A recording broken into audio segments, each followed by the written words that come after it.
جس کا آنچل نہ دیکھا مو مہر نے، اس ردائے نزاہت پہ لاکھوں سلام، جس کے دوپٹے کو کبھی چاند و سورج نے نہیں دیکھا، وہ سیدہ فاطمۃ الزہرا حضور کے پردہ فرمانے کے بعد 6 مہینے روتی ہی رہی، کبھی نہیں مسکرایا، صرف ایک دن مسکرایا، وہ بھی وصال کے دن مسکرایا۔ اور کیسے؟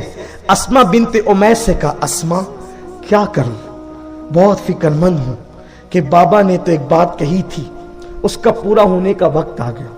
کہ وہ کیا ہے؟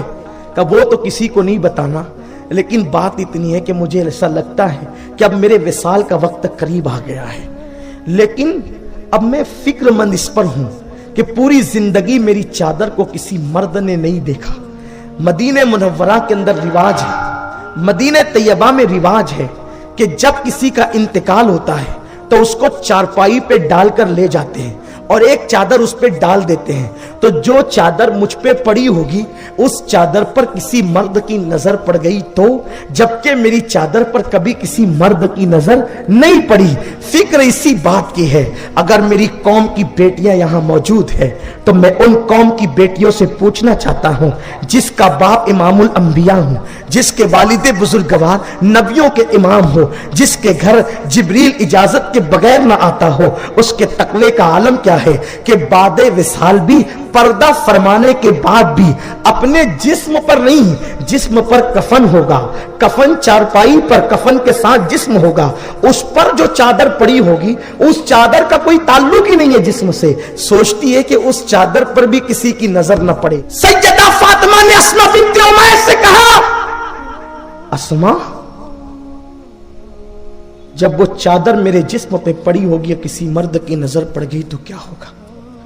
اسما نے کہا کہ میں مدینہ منورہ کے باہر ایک شہر میں گئی تھی تو میں نے وہاں دیکھا کہ جنازہ لوگ چارپائی پہ نہیں لے جاتے بلکہ ڈولی میں لے جاتے، جو آج کل جنازہ اپنے یہاں رائج ہے ہندوستان میں، اس میں لے کر جاتے، اوپر سے چھتری بھی ہوتی ہے تو اس کی وجہ سے جسم اندر رہ جاتا ہے اور پھر چادر پر کسی کی نظر نہیں پڑتی۔ اور میں نے اس کو دیکھا ہے، میں اس کو بے عین ہی ایسے ہی بنا سکتی ہوں۔ باپ کے غم میں 6 مہینے تک رونے والی فاطمہ جب وہ جنازہ بن کر کے آیا تو لبوں پر اطمینان کی مسکراہٹ پہلی بار آ گئی۔ کیوں؟ کہ دنیا سے میں جاؤں گی تو اپنی حیا کے تحفظ کے ساتھ جاؤں گی۔ امام عبدالرؤف مناوی رحمت اللہ علیہ لکھتے ہیں، جن کا تذکرہ تمام محدثین اور فقہاء نے بڑے ادب کے ساتھ کیا ہے اور اعلیٰ حضرت ان کو بہت القابات کے ساتھ لکھتے ہیں۔ امام عبدالرؤف مناوی کہتے ہیں کہ جب سیدہ فاطمہ کے وصال کا وقت آیا تو خود غسل کیا، کپڑے پہنے اور کہا اسما سے کہ میں نے غسل کر لیا ہے، اب میرے انتقال کے بعد کوئی مجھے غسل نہ دے۔ اس میں محققین کے الگ الگ اقوال ہیں اور میری عادت ہے کہ میں محققین کی تحقیق میں قوم کو الجھانا نہیں چاہتا، بس جو فضیلت کی بات ہے وہ عرض کر رہا ہوں، ورنہ اس پہ بہت اقوال موجود ہیں۔ امام عبدالرؤف مناوی لکھتے ہیں کہ سیدہ نے کہا میری موت میرا غسل نہیں توڑے گی، اس لیے مجھے موت کے بعد کوئی غسل نہ دے اور میرے کپڑوں میں مجھے کفن دیا جائے اور اس طرح مجھے اٹھایا جائے کہ میرے جنازے کی چادر پر بھی اجنبی مردوں کی نظر نہ پڑنے پائے۔ آپ مجھے بتائیں، یہ سیدہ فاطمۃ الزہرا کی زندگی ہے، اور بلکہ صاحب روح البیان نے تو یہاں تک لکھا کہ اللہ نے جناب اسرائیل سے کہا، او اسرائیل فاطمہ کی روح تو نے نہیں قبض کرنا، کیونکہ فاطمہ تجھے بھی اپنے حجرے میں گوارا نہیں کرے گی، میں فاطمہ کی روح خود اپنے دست قدرت سے قبض کروں گا۔ یہ سیدہ فاطمۃ الزہرا کی شان ہے، یہ مقام فاطمۃ الزہرا ہے۔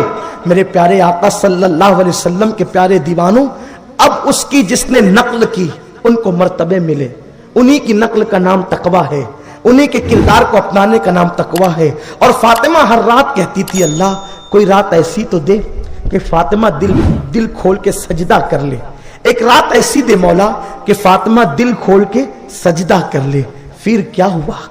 سیدہ فاطمۃ الزہرا مغرب کی نماز کے بعد جب آپ نے نفل شروع کیا، رمضان المبارک کی 3ری شب تھی، منگل کی شب شروع ہو چکی تھی، پیر کا دن گزر چکا تھا، اور سیدہ فاطمۃ الزہرا نے نفل شروع کیا، تو نفل شروع کرنے کے بعد جناب فضا کہتی ہے کہ مجھے گھر سے باہر کر دیا، کہ فضا گھر سے باہر چلی جاؤ. اس پر تو بہت طویل گفتگو ہے. علامہ ابو الحسنات جو اعلیٰ حضرت رضی اللہ تعالیٰ عنہ کے جو ہے وہ خلیفہ کے شہزادے ہیں اور حضور سرکار شیخ المشائخ سرکار اشرفی میاں رحمۃ اللہ تعالیٰ علیہ کے بھی جو ہے وہ خلیفہ ہیں. اس طریقے سے انہوں نے بڑی طویل بات لکھی ہے.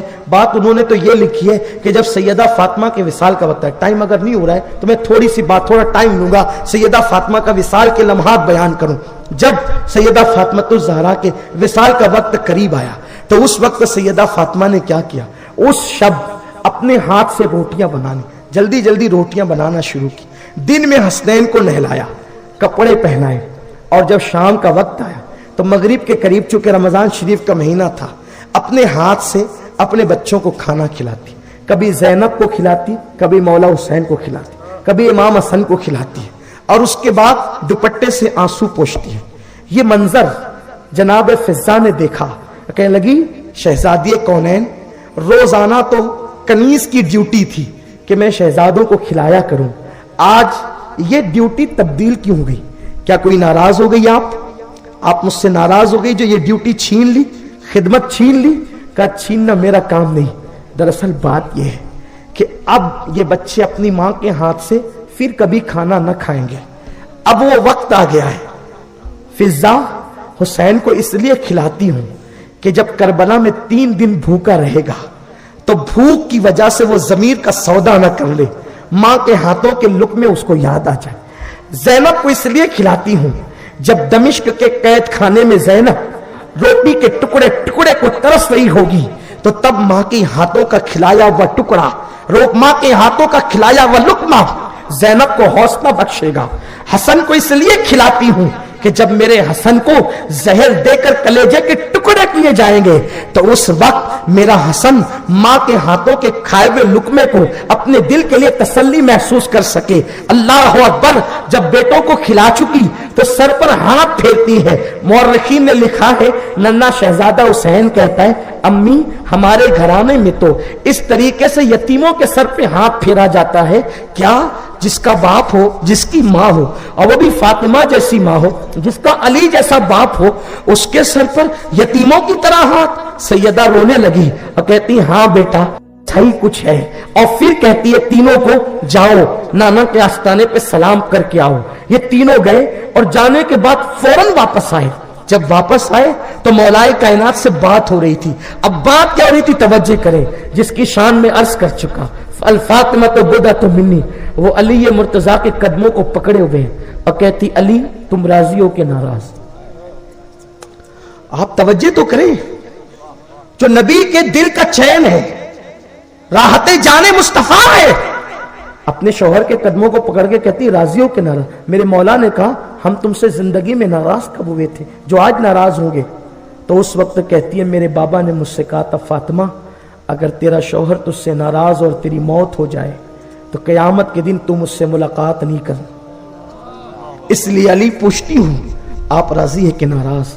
اور قیامت تک کی ہر عورت کو ایک ذہن دے دیا, اگر تیرے پاس پوری پوری رات بھر کی عبادتیں ہوں, تیرے پاس تلاوت قرآن ہو, تیرے پاس سجدوں کی کثرت ہو, اور شوہر ناراض ہے تو سوچ تیرا انجام کیا ہوگا.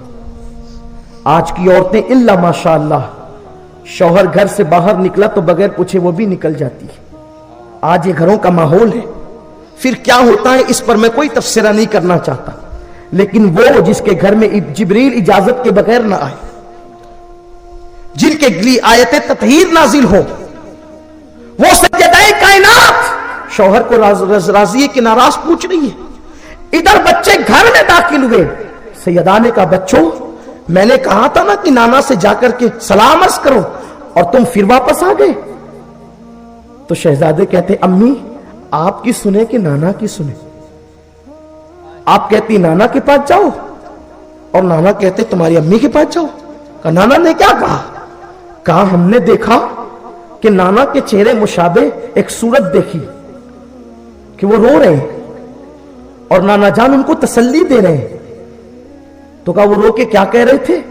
کہا وہ رو کے یہ کہہ رہے تھے کہ یا رسول اللہ آپ کے نواسے یتیم ہو جائیں گے, آپ کی فاطمہ کی جو آپ کی شہزادی ہے نواسوں سے ماں کا سایہ سر سے اٹھ جائے گا. تو کہا